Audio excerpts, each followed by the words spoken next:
Kazi ya siasa nimekuja kugundua hivi karibuni, sababu mimi nimeingia hii kitu hivi karibuni.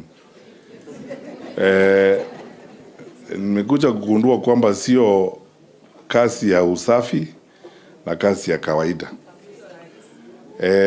Ina usumbufu mwingi, kuna kuanga saa ingine na sarakazi kidogo na ukora.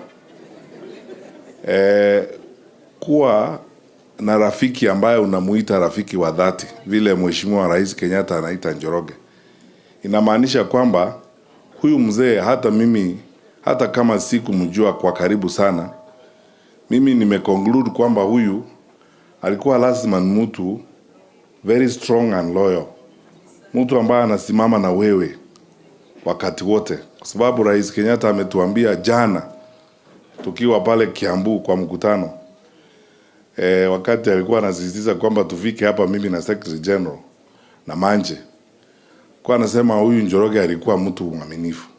Sababu unajua wakati mwingine kwa siasa watu wanapiga kona, mambo ikiharibika wanatoroka, ama wengine wanaona haya kujihusisha na wewe kama hauko kwa madaraka na mambo kama hayo.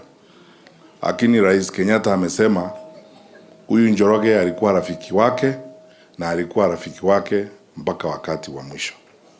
Kwa hivyo nimetekeleza hiyo shughuli ya kuleta rambirambi ya Mheshimiwa Rais Kenyatta